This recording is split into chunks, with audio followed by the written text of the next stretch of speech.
আসসালামু আলাইকুম viewers, দেরা Dubai থেকে সুলতানা নুসরাত বলছি। আপনারা প্রবাসী ভাইয়েরা গতকাল একটা ভিডিও আমি করেছিলাম, সেটা অনেকগুলো কমেন্ট এসেছে। কমেন্টগুলো আসলে জনে জনে উত্তর দেওয়া তো সম্ভব না, তো এই জন্য আমি আপনাদের উদ্দেশ্যে আজকের ভিডিওটা বানিয়েছি।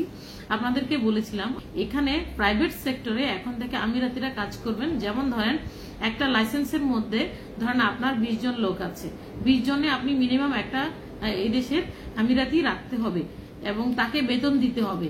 আপনাকে তাকে প্রপারলি সবকিছু যেভাবে নর্মালি ওরা দিয়ে থাকে ঠিক এইভাবে আপনাকে দিতে হবে। তার মানে আপনি যদি বিজনেসম্যান হয়ে থাকেন এটা আপনাকে করতে হবে। আপনার কাছে 20টা লেবার থাকলে আপনাকে একটা আমিরাতি রাখতে হবে। এই গেল একটা কথা।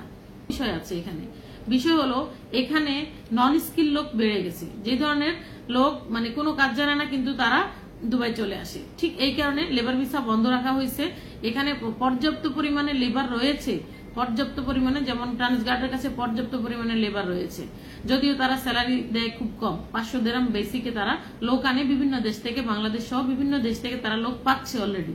তো সেই ক্ষেত্রে এখানে নন স্কিল লোক এসে দেখা যাচ্ছে যে ম্যানেজার পোস্টে চলে আসে, এসে লেবারের কাজ করতেছে। এই ধরনের অনেক কিছু বাঙালিরা করেছে, ঠিক সেই কারণে বন্ধ করে দিয়েছে।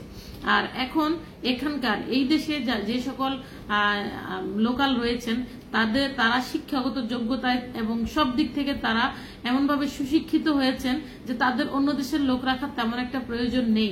প্রাইভেট সেক্টরে ম্যানেজার, সুপারভাইজার, অ্যাকাউন্টেন্ট থেকে শুরু করে সব রকম সেক্টরে, এইচআর বা যাই আছে সবগুলো সেক্টরে এতদিন দায়িত্ব পালন করেছে মিশরি, পাকিস্তানি, বাংলাদেশি, ইন্ডিয়ান। আচ্ছা, আরেকটা বিষয় হলো লেবার তারা কি পাবে না? লেবার ভাই, বাংলাদেশি লেবার না হইলেও তাদের চলে, তারা চাইলেই ইন্ডিয়া থেকে লেবার নিতে পারে। ইন্ডিয়ার ভিসা জীবনে বন্ধ হয় নাই, কোনোদিন কোনো কালে বন্ধ হবে না।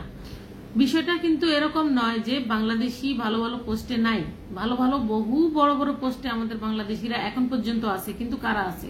যারা জেনুইন শিক্ষিত, অরিজিনালি শিক্ষিত এবং ওই পোস্টের উপযুক্ত লোকগুলা আছে, এখনো বড় বড় পজিশনে তারা আছে এবং ভবিষ্যতেও তারা থাকবে।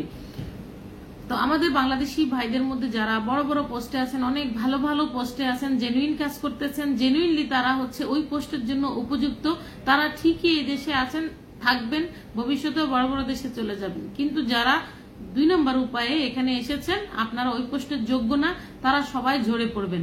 এখন বর্তমানে যে সিচুয়েশন, যে নিয়ম কানুন তারা করতেছে, যত রকম 2 নম্বরই লোক আছেন সবাই ঝরে যাবেন এবং তাদেরকে ঝরে যাওয়ার জন্যই, তাদেরকে ফেরত পাঠানোর জন্যই বেসিক্যালি ভিসা বন্ধ রাখা হয়েছে।